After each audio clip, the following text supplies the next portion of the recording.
The three greatest love stories in Hindu mythology aren't beautiful. They're clinically terrifying. And if any of these couples walked into a therapist's office today, they would all walk out with a diagnosis. Radha loved Krishna so completely she forgot how to exist without him. Parvati destroyed her own body for 1,000 years to earn Shiva's attention. And Sita walked into fire to prove her purity to the husband she'd followed into exile. These aren't fairy tales. They're case studies. And today, we're reading the files. Case File 1. Radha and Krishna. The love story that launched an entire devotional tradition. Millions of people across South Asia grow up hearing this story as the definition of true love. But read it through a clinical lens and it looks very different. I was married when I met him. I had a life. I had a home and a husband and a place in the world. None of it mattered the moment I heard his flute. It wasn't a choice. It was a rewiring. My brain stopped processing the world without him as a reference point. Food tasted like nothing unless he had touched it. Music was noise unless it was his instrument. Sleep was just the space between one thought of him and the next. When the Rasa Lila began, when he danced with all of us in the moonlit forest, I knew he was dancing with everyone. But my brain told me he was only dancing with me. That's not delusion. That's not even desire. That's my entire neurological reward system hijacked by a single stimulus. And when he left for Mathura, the stimulus was removed. But the hijacking was permanent. I waited. I'm still waiting. I'll always be waiting. Not because I choose to. Because I literally cannot stop. Krishna left Vrindavan at age 11. He went to Mathura to fulfill his dharmic purpose, to kill the tyrant Kamsa and restore justice. He never came back. Not to Radha. Not to the gopis. Not to the forest where they danced. In some versions, he sent a friend Adhava years later to deliver a message. The message wasn't "I'm coming back." The message was "Transcend your attachment to my physical form and find me in everything." Radha's response isn't recorded in most texts. Because there is no response adequate to being told, the person you've organized your entire identity around isn't coming back, but you should find them in the sunset. In clinical terms, this is called an ambiguous loss. The person is alive, but permanently unavailable. It's the hardest form of grief to process because there's no death to mourn. Just endless, open-ended waiting. The diagnosis, limerence. Coined by psychologist Dorothy Tenev in 1979. Defined as an involuntary state of intense romantic desire characterized by intrusive obsessive thinking about the love object, desperate need for reciprocation, mood entirely contingent on the object's perceived response, and inability to redirect romantic feeling toward any other person. Radha meets every criterion. This isn't love in the way we casually use the word. This is a neurochemical event that has permanently altered the architecture of her brain. The question the Bhakti tradition raises is whether this alteration is damage or evolution. Case File 2. If Radha's love was defined by obsession she couldn't control, Parvati's love was defined by suffering she chose. Deliberately. For 1,000 years. He wouldn't look at me. I need you to understand, I didn't start by starving. I started by showing up. I brought flowers to his meditation spot on Kailash. I sat near him. I served him. I waited. He didn't open his eyes. Not once. So I did more. I gave up my palace. My family. My comfort. I moved to the mountain and I started removing things from my life. First luxuries. Then food. Then water. Then shelter. I stood in snow. I surrounded myself in fire. I gave up everything a body needs to survive because I thought maybe if I became empty enough, he would finally see me. They called me Aparna. The one who doesn't eat leaves. They said it with reverence. I heard it as a diagnosis. From Shiva's side, the story looks different. He had loved once before Sati, his first wife, who was Parvati in a previous life. Sati died by her own hand when her father humiliated Shiva. And that loss broke something in Shiva that meditation couldn't fix. He carried her burning body across the universe, destroying everything, until Vishnu intervened. After that, Shiva didn't meditate to find peace. He meditated to never feel anything again. Closing his eyes wasn't spiritual discipline. It was emotional shutdown. When the gods sent Kamadeva to force desire on him, Shiva's response wasn't measured. He incinerated the god of love with his third eye. That's not a man who's transcended attachment. That's a man who's so terrified of attachment that he will destroy anything that threatens his numbness. The diagnosis: anxious-avoidant attachment trap. Parvati presents with anxious attachment, she pursues, escalates, sacrifices more with each rejection. Shiva presents with avoidant attachment, he withdraws, shuts down, and perceives any approach as a threat. The trap works like this: the avoidance withdrawal triggers the anxious partner's deepest fear of abandonment. So the anxious partner intensifies pursuit. But the intensified pursuit triggers the avoidant's deepest fear of engulfment. So the avoidant withdraws further.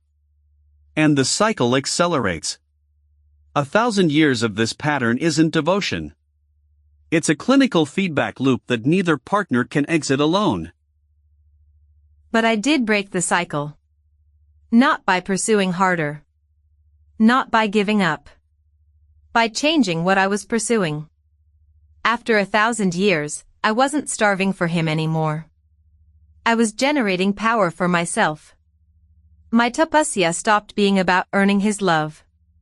It became about becoming something the universe couldn't ignore. The mountains cracked. The gods trembled. And Shiva opened his eyes, not because I'd broken through his wall, but because I'd become an earthquake. He didn't see a desperate woman. He saw a force of nature. He saw an equal. And for the first time in 1,000 years, the avoidant didn't run. Because I wasn't chasing anymore. Radha's love consumed her. Parvati's love transformed her. But the third love story is the one that cuts the deepest.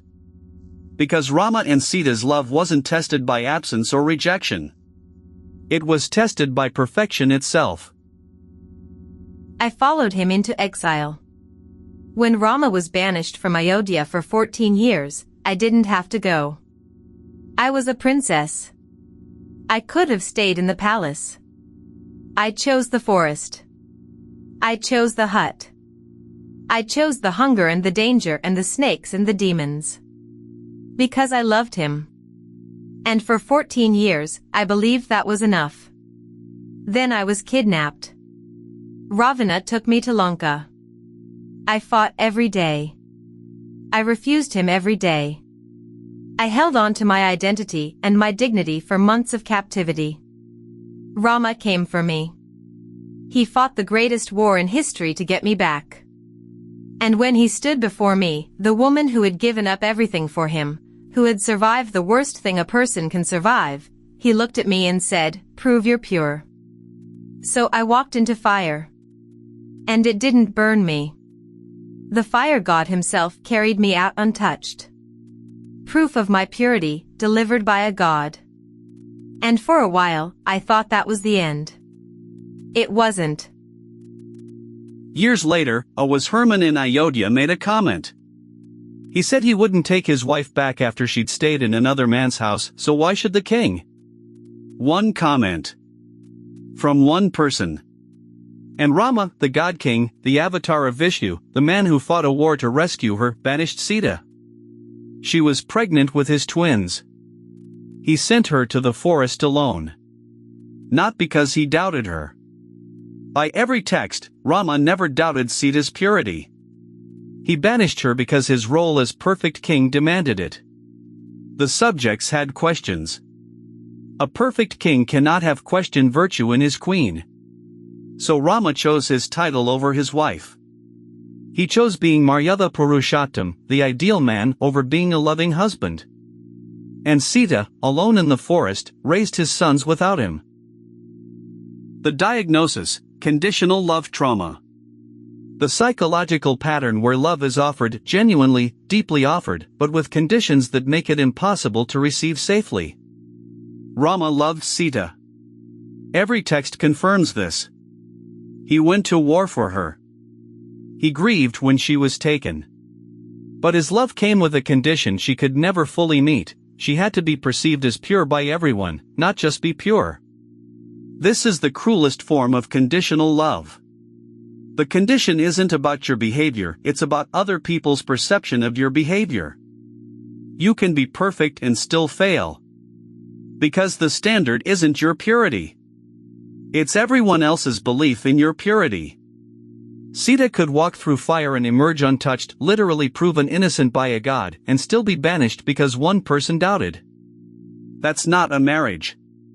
That's a performance review. Years later, Rama found us. My sons. He wanted me back. He wanted me to take another purity test, publicly, so the kingdom would accept me. And I was done. I had walked through fire once. I had raised his children alone. I had proven myself in every way a human being can prove themselves. And it still wasn't enough. So I called on the earth itself. I said, if I have been pure, let the ground open and take me. The earth split open. A golden throne rose from the depths. And I sat on it. And the ground closed over me. I didn't die. I chose to leave. There is a difference. I chose a world that didn't require proof over a world that required it endlessly. Rama wept. But I was already gone. 3 love stories. 3 diagnoses. Radha, Limerence, a love so consuming it replaces your entire identity with the beloved. Parvati, anxious-avoidant attachment, a love that escalates self-destruction in pursuit of an emotionally unavailable partner. Sita, conditional love trauma, a love that's genuine but impossible to receive safely because the conditions keep changing. And here's the pattern that unites them: in every case, the woman bears the cost. Radha waits alone. Parvati starves alone. Sita raises the children alone. The gods love. But the goddesses pay. Modern psychology would diagnose all 3 women. Ancient mythology calls them the highest examples of love humanity has ever produced. The uncomfortable truth is that both readings are correct. These stories are simultaneously the most beautiful and the most psychologically devastating love stories ever written. And the mythology doesn't resolve the tension. It holds it. It says, this is what love looks like when it's real. Real love isn't safe. Real love doesn't guarantee happiness. Real love costs everything, and the bill usually comes to one address. Which of these 3 love stories sounds like your last relationship? Radha's consuming obsession. Parvati's endless pursuit of someone who won't open their eyes. Or Sita's impossible standard: loved, but never enough. Drop your answer below. And if this made you think about love differently, about what you call devotion and what you call disorder, subscribe. Because next week, we diagnose the gods themselves. Not their relationships. Their minds. And what we find is going to make these love stories look simple,